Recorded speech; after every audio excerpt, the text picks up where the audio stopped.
memuliakan Tuhan. Tiba saatnya Tuhan kami ingin mendengar suara-Mu. Beracaralah Roh Kudus, pakai hamba-Mu sebagai alat-Mu saja. Segala roh yang mencoba mengganggu jalannya pemberitaan firman Tuhan, kami patahkan kuasanya dalam nama Yesus. Biarlah Allah Roh Kudus yang akan terus beracara hingga pada akhirnya. Terima kasih Bapa. Dan setiap kita yang akan mendengar firman Tuhan, sama-sama kita mengatakan amin. Saudara dipersilakan duduk, puji Tuhan. Tuhan kita Tuhan yang sangat baik, saudara. Waktu Good Friday. Wah, luar biasa ya kalau kita mengamati cuaca. Pagi-pagi kan gerimis ya, saudara ya. Saya sama Yoki juga sebagai manusia, sudah doa gitu ya, sudah beriman ya. Kok gerimis ya gitu. Tapi rupanya Tuhan hanya kepingin nguji, saudara. Kepingin menguji, coba nih, dikasih gerimis, datang apa enggak gitu ya. Tapi puji Tuhan, ternyata hampir semua yang memang tidak holiday bisa hadir di ibadah Jumat Agung. Dan luar biasanya justru di tengah-tengah hari terang bolong, saudara. Siang terang bolong, terang benderang ya. Saya waktu di perjalanan saya sudah ngomong sama Yoki rumputnya basah loh. Yoki sudah susun permainan, waduh macam-macam loh, sampai tidur malam tuh, pokoknya persiapannya mantap. Iya rumputnya basah, nggak bisa. Tapi ya itulah, kadang-kadang manusia sudah pakai pikiran yang segede bapau, aduh hujan nggak bisa gitu ya. Tapi Tuhan kita, Tuhan yang ajaib. Ya, dia tidak pernah mengecewakan. Even kalau sampai ada geledek, kayak malamnya kan ada geledek itu storm ya. Saya pun nggak apa-apa. Saya pikir Tuhan Yesus waktu itu juga mengalami yang lebih parah ya. Tapi ternyata Tuhan nggak setega itu. Dia bikin hari itu luar biasa. Acara semua berjalan dengan baik ya. Itu karena kebaikan Tuhan semata-mata. Puji Tuhan. Boleh tepuk tangan buat Tuhan ya. Karena Tuhan itu baik banget, baik. Malam itu saya tutup pintu pagar. Saya kan ada pagar, saudara ya.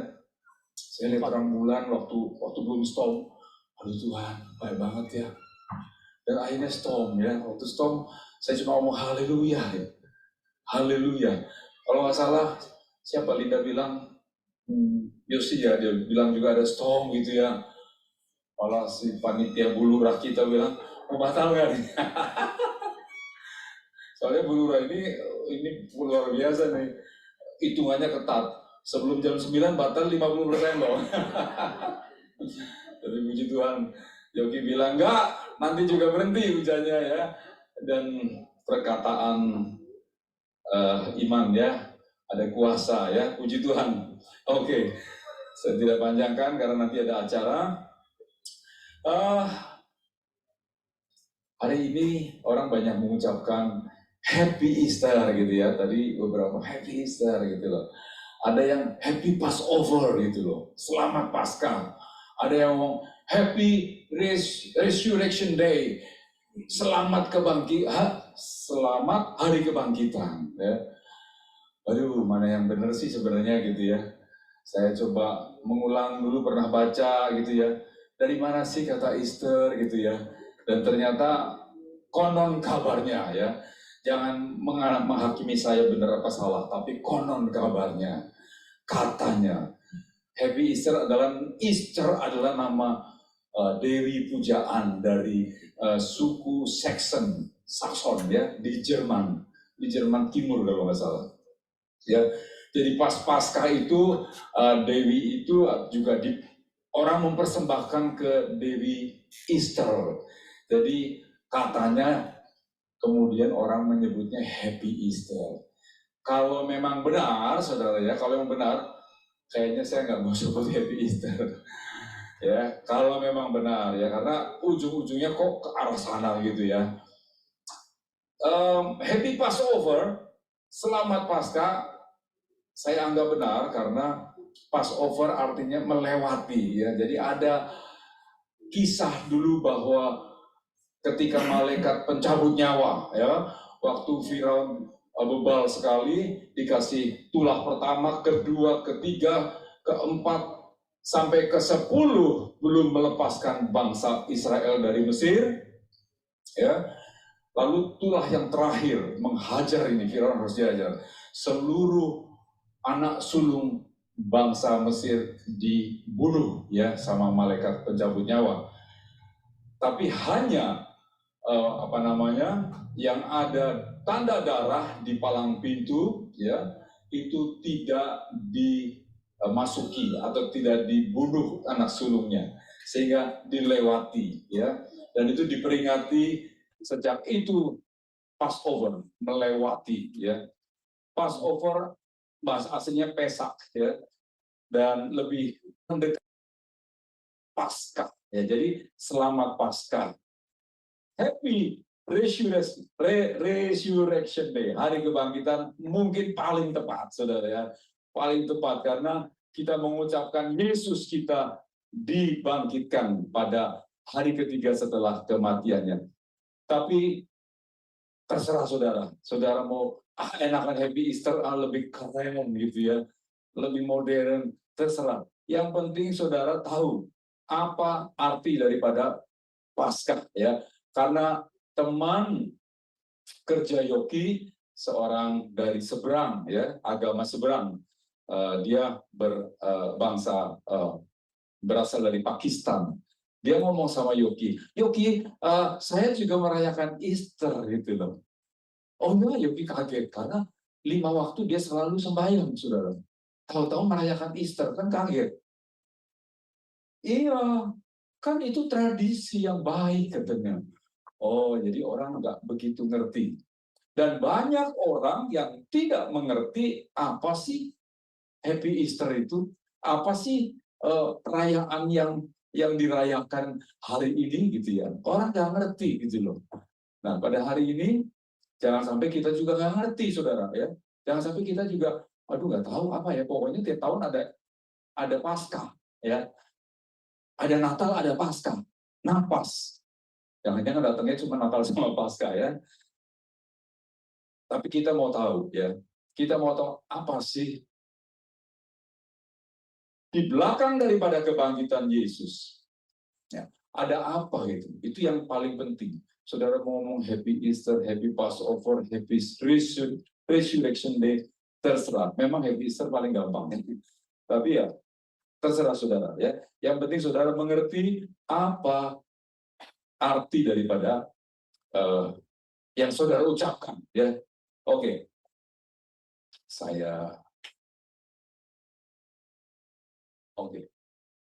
Kebanyakan ya.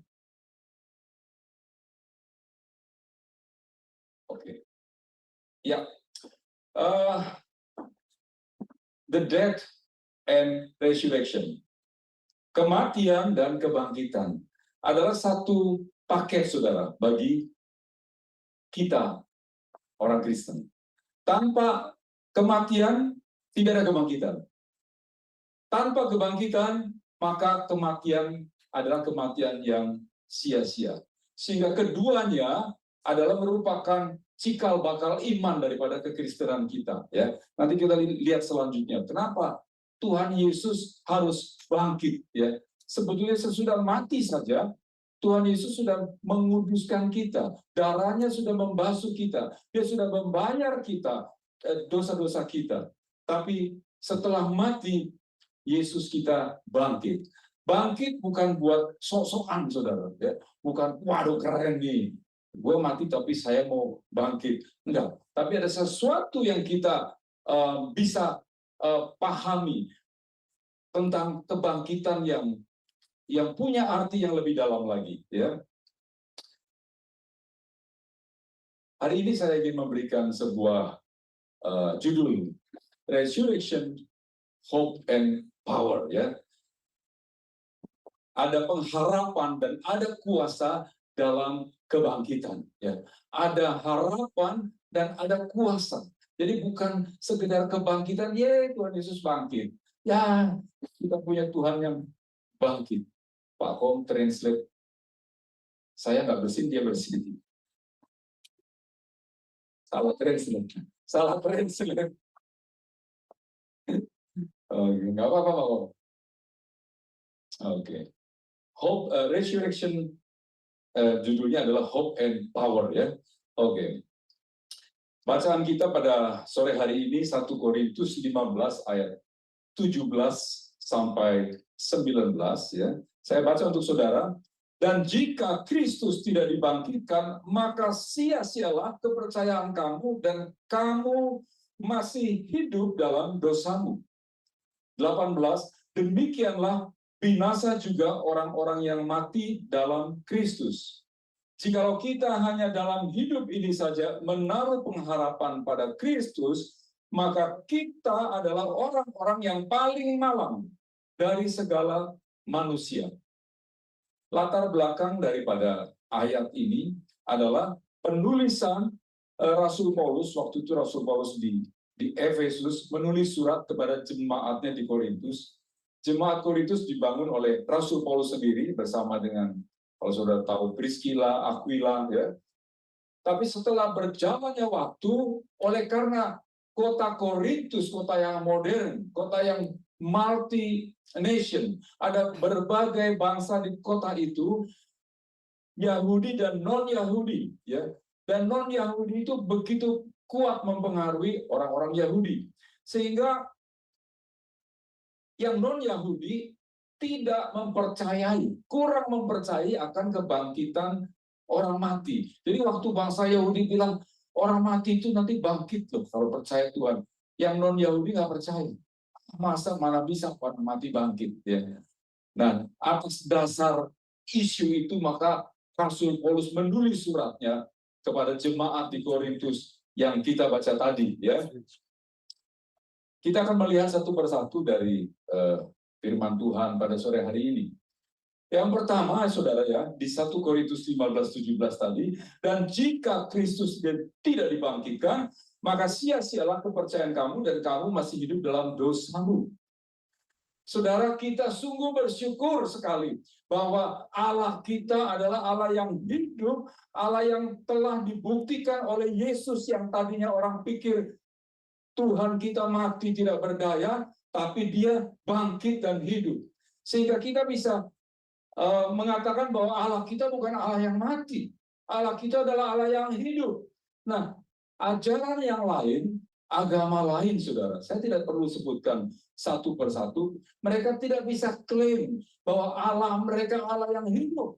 Mereka nggak bisa klaim, karena mereka tidak punya bukti bahwa Allah mereka hidup.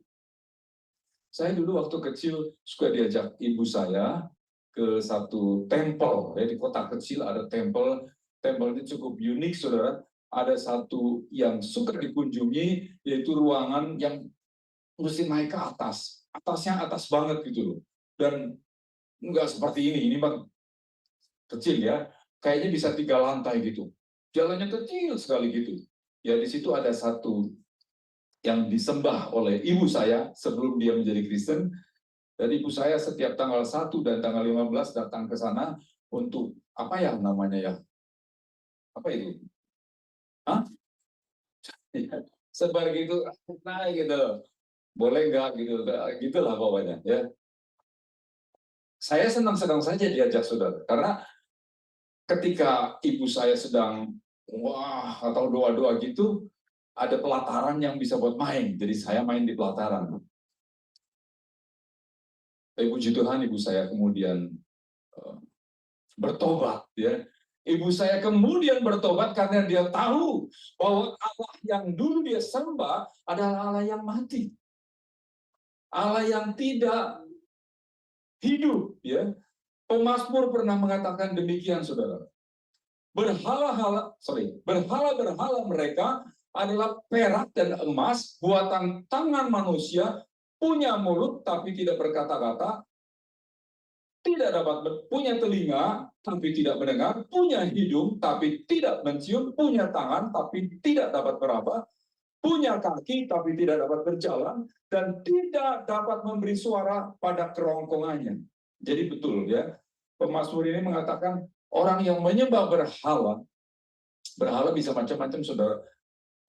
Dulu Ardi bercerita sama saya, pohon juga ya, Ardi, pohon disembah, ada batu disembah, ada patung disembah, dan semua yang disembah adalah Allah yang mati, Allah yang walaupun ada mata, ada telinga, tapi mereka mati.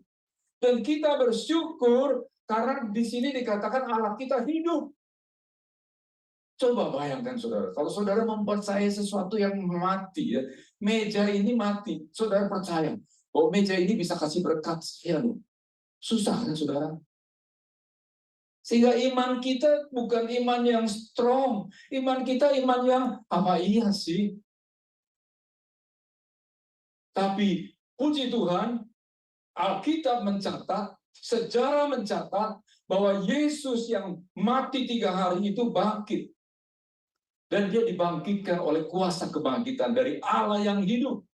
Jadi kita bersyukur banget, saudara. Benar-benar kita orang yang paling bersyukur di antara, sorry saja, kepercayaan yang lain. Karena Allah kita yang hidup. Sehingga iman kita ini kuat.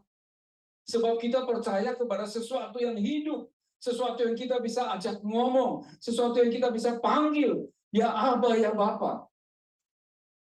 Dan dia mendengar, saudara. Kalau saudara perhatikan kesaksian dari maminya Kelly, Ciawan, selalu dikatakan, Tuhan itu ada. Tuhan itu ada. Dia hidup, saudara. Ketika saudara teriak, dia mendengar. Ketika saudara menangis, dia pun ikut menangis. Ketika saudara bersuka cita, dia pun bersuka cita. Itulah Allah yang hidup. Kalau Allah yang mati gimana ya?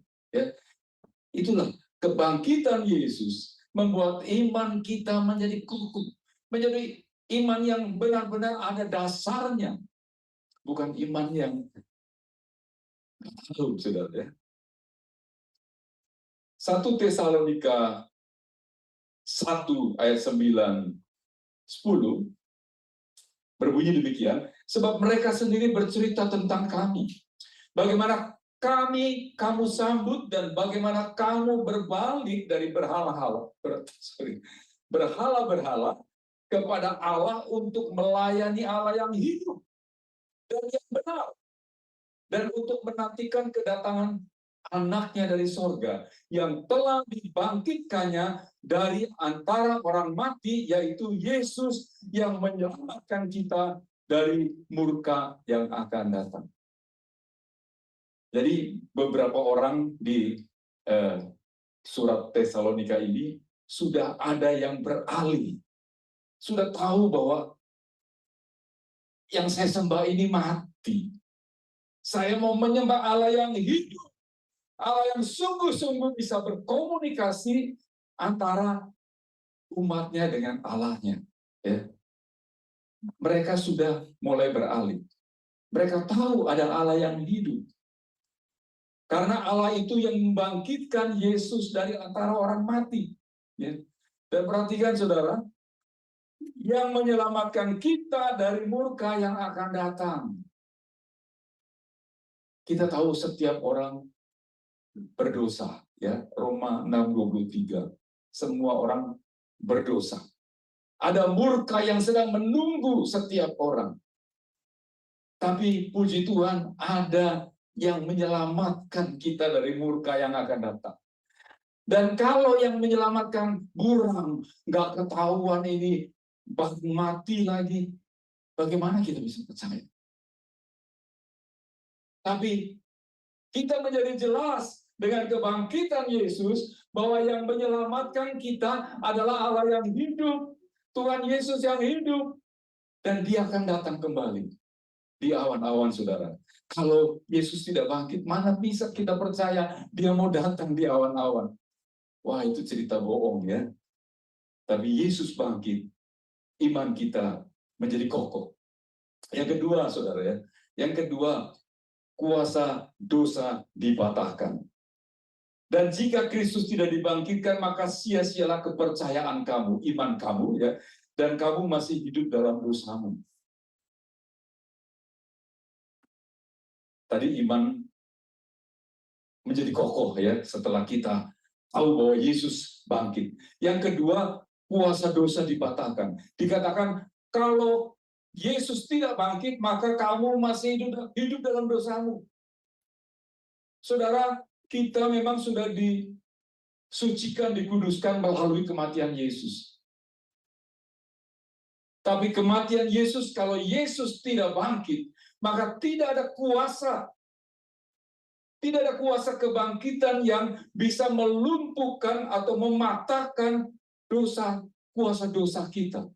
Jadi saudara, kita memang masih berdosa. Seperti khotbah-khotbah yang lalu, kita belum bebas dosa, saudara ya. Masih karena hidup dalam dunia yang fallen world, jadi kita memang masih bisa jatuh. Tapi kita tidak dalam kuasa dosa. Orang yang sudah diselamatkan, orang yang sudah percaya Yesus, dia diberi kesanggupan oleh karena kuasa dari Tuhan, kuasa kebangkitan, disanggupkan untuk lepas daripada ikatan dosa. Ya, gambarnya rantai. Kalau dulu saudara nggak bisa.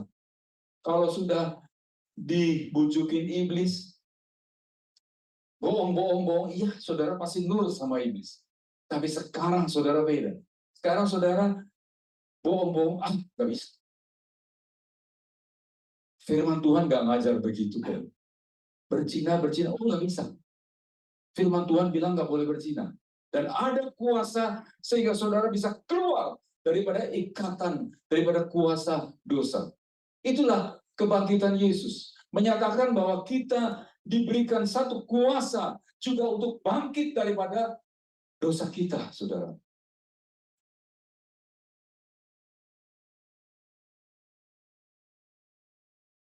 Roma 6 ayat yang ketiga. Atau tidak tahukah kamu bahwa kita semua yang telah dibaptis dalam Kristus, telah dibaptis dalam kematiannya? Yang keempat, dengan demikian kita telah dikuburkan bersama-sama dengan Dia oleh baptisan dalam kematian, supaya sama seperti Kristus telah dibangkitkan dari antara orang mati oleh kemuliaan Bapa. Perhatikan, demikian juga kita akan hidup dalam hidup yang baru. Saudara, waktu kita yang sudah baptis ya, lambang baptis kita dicelupkan dalam air ya, ditenggelamkan, yang artinya kematian. Kematian akan dosa. Ya. Kemudian setelah di dalam, saudara diangkat, yang melambangkan bahwa saudara mengalami satu kehidupan yang baru. Dan itu lambang daripada Yesus. Yesus sendiri sudah mati, kemudian dia bangkit. Kita dicelupkan, kemudian kita dibangkitkan. Dan dengan demikian, kuasa dosa dipatahkan. Ya.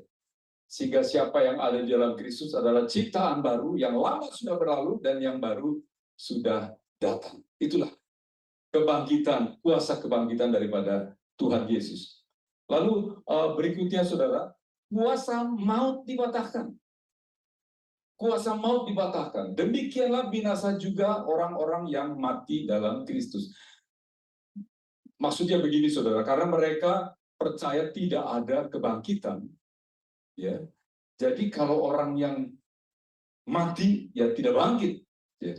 Tapi puji Tuhan karena kontrarinya, ya, jadi kebalikannya. Karena Yesus dibangkitkan, maka saudara dan saya kelak juga akan mengalami kebangkitan.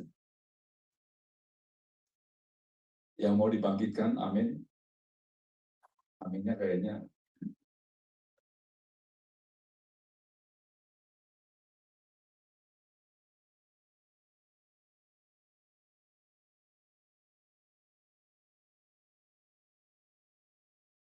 Yohanes 11, 25-26. Jawab Yesus. Akulah kebangkitan dan hidup. Barang siapa percaya kepadaku, ia akan hidup walaupun ia sudah mati. Dan setiap orang yang hidup dan yang percaya kepadaku tidak akan mati selama-lamanya. Ya, Yesus ngomong sendiri, saudara. Ya, Yesus ngomong sendiri tentang kebangkitan. Dia adalah kebangkitan. Dia sumber kebangkitan dan hidup. Jadi siapa saja yang percaya, saudara dan saya, walaupun mati, ya, kita akan hidup. Belum, kita tidak usah bicara tentang kebangkitan nanti, saudara ya. Di sini Tuhan mengatakan bahwa ia akan hidup walaupun ia sudah mati. Jadi yang percaya Tuhan, ketika tubuh kita menghembuskan nafas yang terakhir, ketika gitu ya. Dulu waktu saya menunggu ayah saya di saat-saat terakhir, kan si suster bilang, family. Waduh, masih tetet. Wah, terus pada bahasa selesai. Nah, di saat itu, saudara, papi saya nggak mati. Dikatakan di sini, walaupun sudah mati, dia tidak mati. Karena roh kembali ke Bapaknya. Ya. Makanya kita sering lihat kesaksian orang yang mati klinis, mati suri, atau apa yang rohnya meninggalkan. Dia kaget tuh, apa ini orang pada nangis gitu. Puji Tuhan, saudara. Saudara dan saya tidak akan mengalami kematian. Yang mati jasadnya. Ya. Dan kelak nanti kita akan dibangkitkan. Ya. Dan don't worry, saudara, kalau saudara keriput, don't worry. Nggak usah pusing dengan, aduh, kapan saya bisa operasi plastik ya, facelift. Nggak usah lah. Saya kalau ketemu Om Andi nggak ada ya. Ketemu di mall, saudara, dia kan begini. Ketemu saya, kok alisnya putih? Ketemu bukan ngomong say hello apa, alisnya putih gitu. Dia memang alisnya nggak putih loh. Saya bingung. Saya lagi mikir jangan-jangan ditato dia. Tapi whatever, saya tahu alis saya putih, saya tahu. Susah mau ngitemin, susah, saudara. Karena di semir itu apa? Obat semir. Apa namanya? Cat, obat cat. Itu dibilang nggak boleh untuk eyelash. Eyelash apa sih? Oh, alis belum matang. Oh, berarti alis boleh dong. Oh, salah dong. Saya bilang, alis. Oh ya, saya mau coba lagi. Oh iya, karena ini dekat mata ya, nggak boleh ya. Saya mau coba. Saya lagi mikir juga kalau alisnya putih, lucu juga ya. Aduh, tapi it's okay. Tapi saya one day ketika kebangkitan, kita disempurnakan. Ya, tubuh kita sempurna, saudara. Orang bilang, ya kurang lebih 30 tahun lah. Ya, 30 tahun. Jadi saya tahu papi saya di sorga ini nggak seperti papi mami yang saya lihat terakhir itu. Dia nampak muda, ya. Karena tubuh kebangkitan adalah tubuh yang sempurna. Tapi yang pasti kuasa maut sudah dipatahkan. Kita tidak akan mati terus nggak bangun lagi, saudara. Ya, sebab kuasa maut sudah dipatahkan oleh kebangkitan daripada Yesus. Nah, ini mendekati terakhir, saudara. 1 Korintus 15:19. Jikalau kita hanya dalam hidup ini saja menaruh pengharapan pada Kristus, maka kita adalah orang-orang yang paling malang dari segala manusia. Maksudnya begini, saudara. Kalau saudara dan saya ya hanya berharap kepada Kristus di dunia ini saja, di hidup ini saja, ya, dikatakan orang paling malang. Mungkin saudara bisa disembuhkan. Mungkin saudara bisa dijawab masalah saudara. Mungkin saudara bisa mendapatkan berkat yang berlimpah-limpah atas doa saudara. Tapi kalau hanya di bumi ini saja, dikatakan orang yang paling malang. Sebab apa, saudara? Sebab saudara hanya terima sementara. Masih umur saudara 100, 120, paling tua kayaknya 120. Ya. Kemarin Ibu Flora juga masih ngomong ke Ibu Tante D. Ya, orang tua sama orang tua ngomong. Si Tante D bilang, saya mah kalau mati cuma satu mintanya. Supaya ada orang yang tahu saya. Karena dia tinggal sendiri. Di seorang janda, saya nggak mau sampai nggak ada yang tahu. Saya dengerin aja nenek-nenek pada ngobrol, saudara.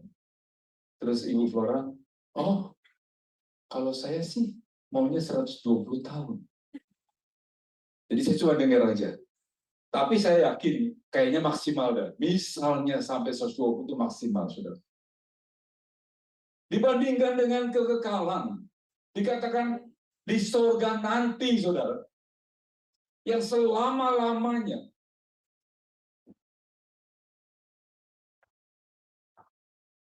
Ada pengharapan yang kekal.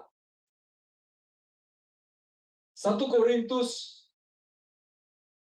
9 ayat 25, Rasul Paulus mengatakan demikian. Tiap-tiap orang turut mengambil bagian dalam pertandingan, menguasai dirinya dalam segala hal. Mereka berbuat demikian untuk memperoleh suatu mahkota yang fana, tetapi kita untuk memperoleh suatu mahkota yang abadi.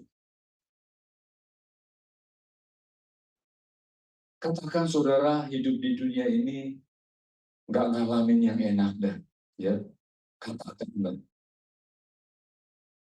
Tapi kalau saudara mengikuti firman Tuhan, menjalankan firman Tuhan, sungguh-sungguh setia dengan Tuhan, ada mahkota yang menunggu di surga. Satu ilustrasi, saya nggak ngomong ini benar atau tidak, cerita ini saudara, tapi masuk akal. Satu pendeta Korea sempat dibawa ke surga. Mungkin saudara pernah baca bukunya. Satu gembala gereja besar. Dan si gembala ini merasa bahwa dia akan mendapatkan sebuah mahkota yang luar biasa.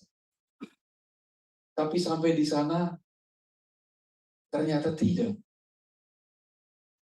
Justru dia melihat ada satu ibu yang mahkotanya lebih besar. Dan gembala ini komplain, saudara.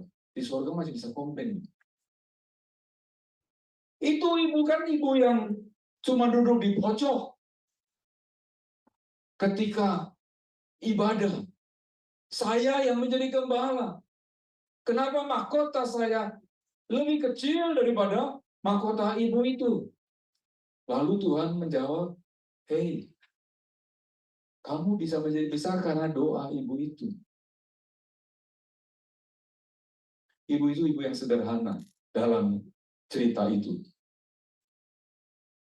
Apalah artinya, saudara? Kalau saudara hanya mengandalkan Yesus, minta berkat sama Yesus dapat, minta selamat supaya tiba di tujuan dengan selamat dapat, minta masalah diselesaikan dapat, minta segala-galanya dapat, tapi di bumi ini.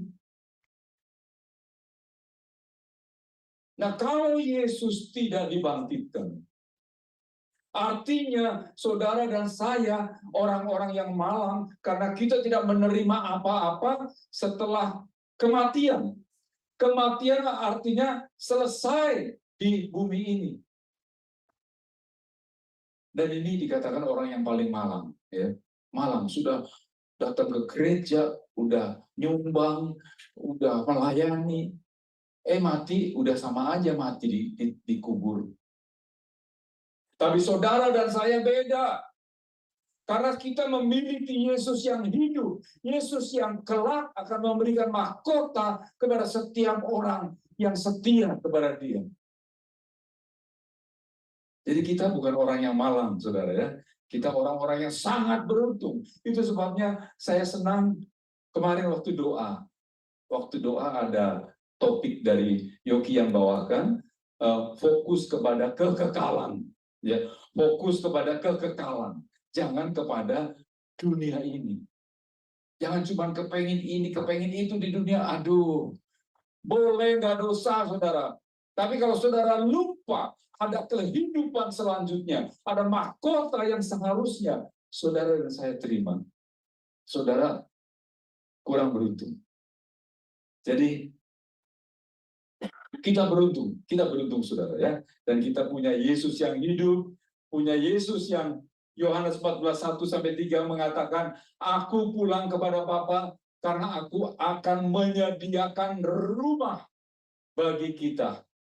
Jadi saudara yang mau pulang ke surga, ya, mau pulang, saya senang istilah pulang ke surga nanti, nggak usah bawa apa-apa. Dan memang saudara nggak perlu bawa apa-apa, cukup bawa diri, saudara. Nggak usah bakar-bakar rumah, karena sudah ada rumah di sana. Ya. Nggak usah, sekarang keren loh, saya dapat waktu cengbengan, cengpeng tahu ya? Cengpeng tahu ya? Tahu. Apa itu namanya? Ulang tahunnya orang meninggal ya. Sekarang keren. Orderannya keren banget. Ada mobile iPhone yang paling top. Ferrari. Nggak tahu Tesla ada apa enggak.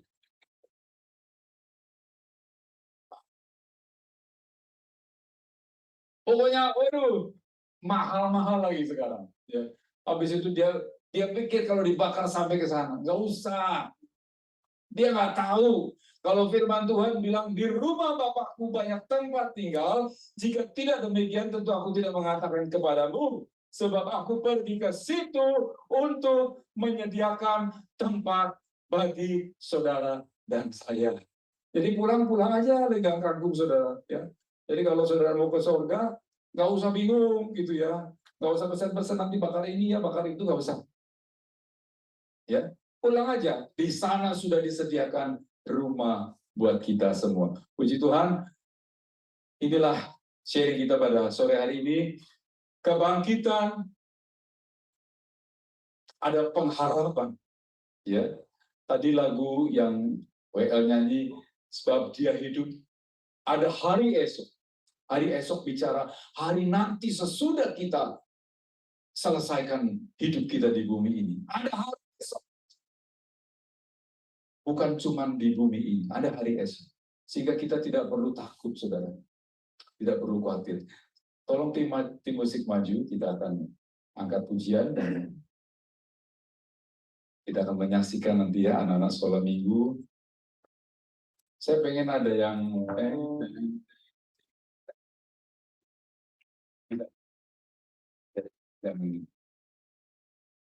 tolong Ji. Drumnya belum datang. Oh, punya contekan? Nggak ada contekan. Suatu waktu. Bisa. God sent His Son. They call Him Jesus. He came to love, heal and forgive, and live and die to buy my God.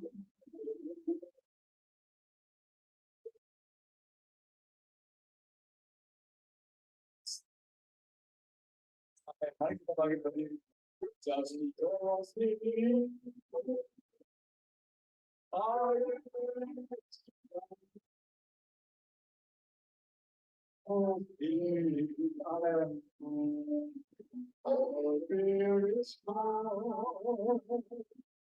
Because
Mari kita berdoa.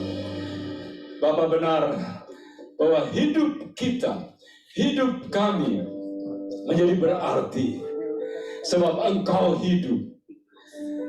Ketika Engkau hidup, maka jelas kelak kami juga akan hidup bersama-sama dengan Yesus.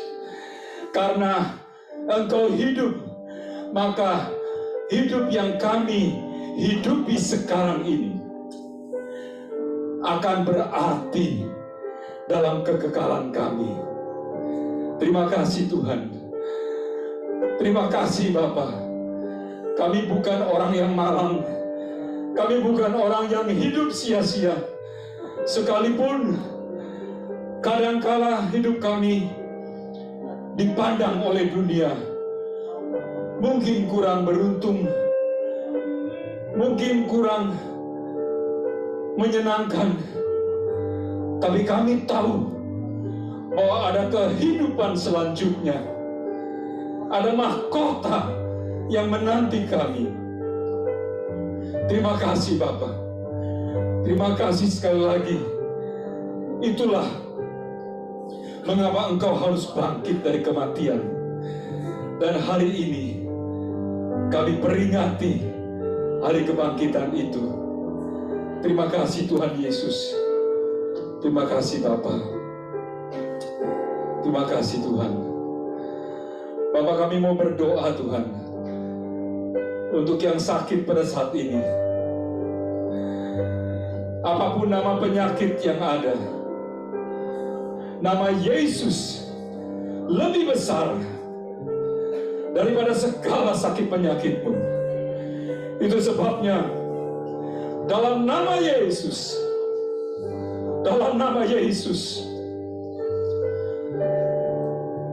be healed, menjadi sembuh. Terima kasih Tuhan Yesus. Yang punya masalah apa saja, Yesus tahu, karena Yesus hidup. Yesus merasakan penderitaan-penderitaanmu.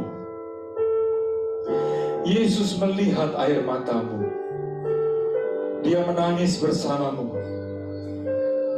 Dia juga yang memberi jalan keluar kepada setiap masalahmu. Sebab dia hidup. Dia bukan Allah yang mati. Indah pada waktunya engkau akan melihat kuasa mujizat Tuhan dinyatakan. Berdoa untuk anak-anak muda di tempat ini. Mereka adalah penerus daripada gereja ini, Tuhan. Mari bangkitkan mereka. Bangkitkan mereka dari tidur, agar mereka boleh kembali, Tuhan. Kembali melayani, kembali memuji menyembah Tuhan. Terima kasih Tuhan Yesus. Berdoa untuk relationship, hubungan suami istri, hubungan antara orang tua dan anak, yang mungkin sudah rusak, bahkan sudah mati sekalipun. Tapi kuasa kebangkitan akan kembali membangkitkan, mengembalikan, memulihkan hubungan saudara. Terima kasih Bapa. Terima kasih Tuhan Yesus. Terima kasih Tuhan. Pakai gereja ini Tuhan. Pakai gereja ini sebagai kepanjangan tangan Tuhan. Agar banyak orang jiwa-jiwa yang diselamatkan melalui gereja ini. Terima kasih Tuhan Yesus. Dan semua doa ini kami naikkan dalam satu nama yang luar biasa, dalam satu nama yang dahsyat, dalam satu nama yang ajaib, yaitu nama Tuhan Yesus Kristus.